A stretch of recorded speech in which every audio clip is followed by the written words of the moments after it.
هي الحاجات دي طلعت فعلا بتفتح الاندر ار ولا طلعت كلام واعلانات وخلاص؟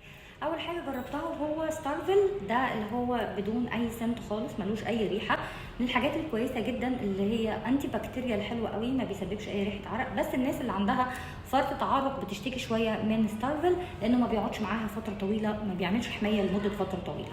هو مكتوب عليه ان هو بيعمل وايتنج، هو ما بيعملش وايتنج ولا حاجه، يعني لو حد عنده اسمرار مش هيعمل له تفتيح، بس مش هيسبب غمقان للمنطقه دي، ودي اهم حاجه. في روايح كتيره جدا ممكن تجيبي الريحه اللي انت عايزاها، فهو من الحاجات الكويسه جدا اللي ما سببتش اي اريتيشن او غمق. فاكيشن، وانا جربت الاثنين دول، ده كان كويس جدا، اللي هو لونه بينك ده، وكانت السنت بتاعته هاديه ولطيفه وما سببش اي مشاكل خالص. ولكن الناس اللي عندها حساسيه او بشرتها حساسه هتتضايق جدا من الاديشن اللي هو بالبينا كولادا ده، والاثنين مكتوب عليهم ان هم بيعملوا وايتنج، هم ما بيعملوش وايتنج برده ولا حاجه، حمايتهم كويسه جدا. بس الناس اللي عندها حساسيه ده او جسمها بيتحسس من السنتس او من العطور ده هيسبب اسمرار اللي هو بالبينا كولادا. وفي كمان من بادي ليشيوس، هحط لكم الصوره لان هو مش معايا حاليا، ده من اكتر الحاجات اللي ممكن تسبب برده غمقان، فلو بشرتك حساسه طبعا ما تجيبيهوش لانه عمل مشاكل لناس كتيره جدا.